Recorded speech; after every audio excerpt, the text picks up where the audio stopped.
Covering severe weather.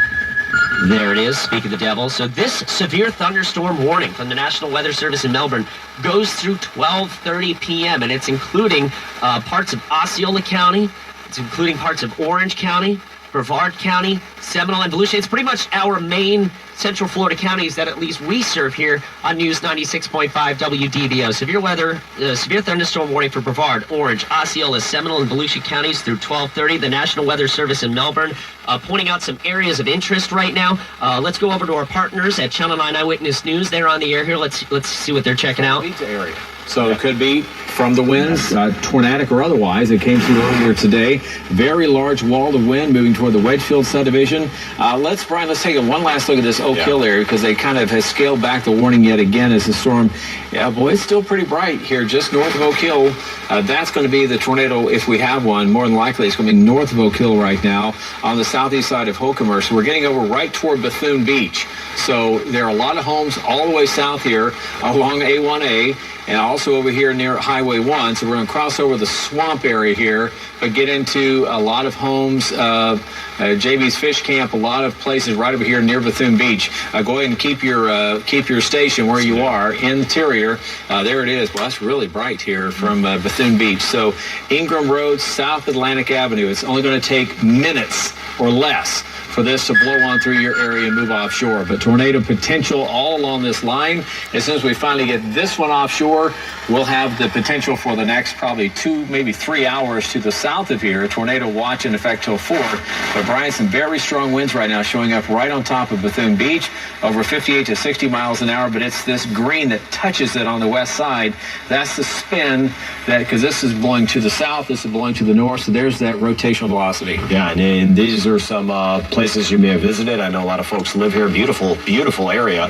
But again, just moving right into Bethune Beach. It'll be offshore shortly, but not yet. So you still need to be taking those tornado precautions right there. So it's been such a busy day. And again, watching the south side too, and we're even seeing some storms. This area, we already had storms, but we're seeing some new ones in Polk County. But again, this here in Osceola and Orange. Yeah, we had one injury down around central Polk County that was earlier today from a potential tornado. Over 20 homes over here near Zephyr Hills from earlier today were damaged, tornado or otherwise. We'll go out and ascertain that. But Brian, look at this big lightning core we're picking up here on the southeast side. That's going to be an area that we're going to watch for some additional strong winds. This storm now is kind of isolated itself. Ed, you're closer to the TV here. Which areas specifically are they pointing out for the heavy rain on Channel 9 Eyewitness News here? Lake Mary. Lake Mary's, or no, sorry, not Lake Mary, Lake Hart. So, Lake Hart.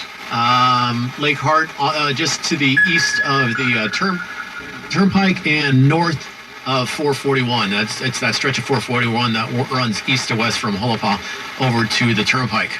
Okay, so one of the areas that they're also focusing on is the Oak Hill area, and then areas just to the north of that. So as you get out in the New Smyrna Beach area and then up towards Daytona Beach, that's where we're seeing a lot of this heavy rain. So right around Flagler Avenue in New Smyrna Beach, and it goes down through Oak Hill, Scottsmore, Edgewater as well, Titusville. These are some of the areas, and then also the Kissimmee area and Point Siena area, because this whole line is going pretty much from Daytona Beach diagonally southwest over the coast of Volusia County. Then it goes a little bit inland toward Geneva, which is in I believe Seminole County, it's Seminole County. So I'm getting my counties confused. It's going to be a couple busy few hours. A lot of place names today. Yeah, and then it goes down towards the Wedgefield area of eastern Orange County, down to Belle Isle, Kissimmee, and then down towards areas south of that. So we are in our storm center coverage. We take this very seriously here. We are Orlando's severe weather station, and we have a whole team of people out there helping to cover this. Our own reporter, Daryl Moody, is once again back out there driving in the rain. Daryl, where are you at, bro? Well, I am on Lee Road heading toward I-4. I'm going to jump on I-4 and head west down toward the Osceola County area, see if I can catch up with some of this severe weather that we've got in that area. The concern throughout the day is going to be the roads. We've got a lot of water on the roads. We've got a lot more coming. The National Weather Service told us we've already broken a rainfall total for Orlando, a century-old rainfall record, and we've got another strong band of storms expected to move into the area this afternoon, so we can expect more rain, more problems on the road. Ed is really earning his paycheck today, that's for sure. But I'm going to head on down to Osceola County, see if I can intercept some of these storms. Okay, that's our reporter, Daryl Moody, out there. He's going to continue driving around for us. Again, if I'm just resetting here, it's Gene Wexler on News 96.5 WDBO. When you hear those tones, it means we are in our storm center coverage. We're not even taking commercial breaks to bring you such up-to-the-minute coverage. We have a severe thunderstorm warning in effect for Orange, Seminole, Osceola, and Brevard and Volusia counties from 12:30 p.m. We're also watching rotations in storms that are out by the Oak Hill area of Volusia County. Chase Bunker behind the board doing all the button pushing. You're also keeping track of power outages. How's it been?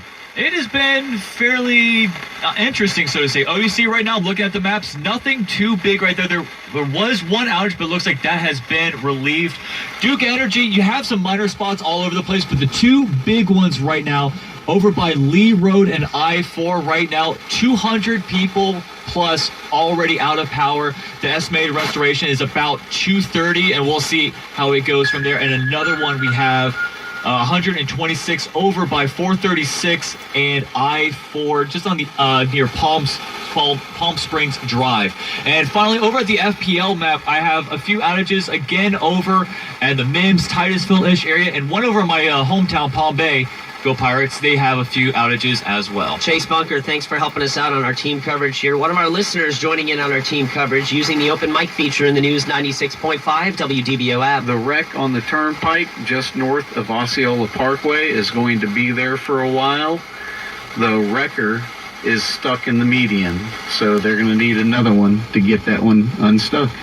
All right, thank you for that report. You can safely send us an open mic when you are able to be pulled over. Now's a good time to reset the fact that if you do need to pull over on the road because it's too dangerous to be driving, I want you to put your hazards on. Only when you've pulled over, do not drive with your hazards on. It is against the law. Ed, our listener there, was talking about an accident on the turnpike. Ed Torrance in the Safe Touch Security Triple Team Traffic Center. I'm wondering if what you're seeing around the turnpike area where this listener was talking about that accident. I'm not sure if you were able to hear it because I know you were coordinating.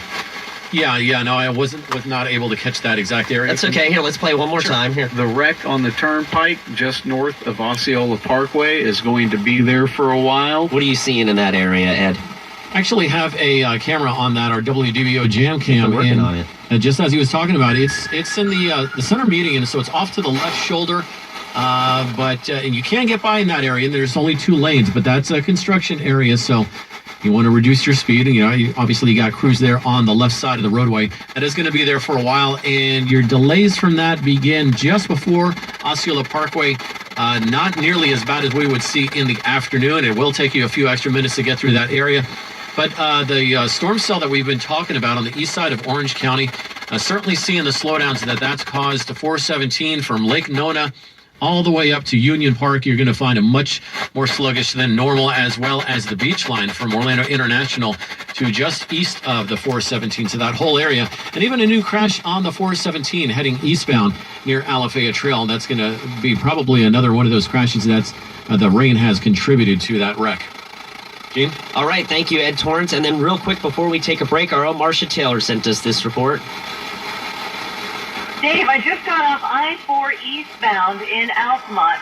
Right now, these surface streets are pretty darn packed, so you're going to have to be careful. Everybody's out, obviously, doing their shopping and getting stuff done that they haven't gotten done before Christmas. Let me tell you a little bit about I-4. Now, I-4 going from Lee Road up to Altamont was pretty good. I noticed that everybody was driving about 50. They seem to be taking the weather seriously. Even the big trucks and the construction vehicles going pretty slow. But I tell you what catches you off guard is you hit those ponding spots. And even when you're going, 55, 60, your car still kind of shivers back and forth and does that little shimmy and catches you unaware. So be careful of that, and otherwise, everything seems to be okay. That's our own Marcia Taylor sending us a report. I know Tony Marino has also sent us a report. Gene, I'm in Lake Mary right now. I'm driving on Lake Mary Boulevard. Other than the traffic, it's not that bad. You can probably hear the rain pelting my windshield and my windshield wipers working feverishly, but I have not seen any lightning. That is really good news. There is a lot of traffic, but it is also lunchtime. But as usual, folks driving way too fast. Slow it down. Take your time. Make sure your headlights are on. Tony Marino in Lake Mary for News 96.5 WDBO. And I'm Gene Wexler anchoring our Storm Center coverage here on Orlando Severe Weather Station News 96.5 WDBO. Right now, a severe thunderstorm warning is in effect for Orange, Osceola, Seminole, Volusia, and Brevard counties. Short break, and we're back with more Storm Center coverage, 11:47 in News 96.5 WDBO. Indeed knows it's hard to find qualified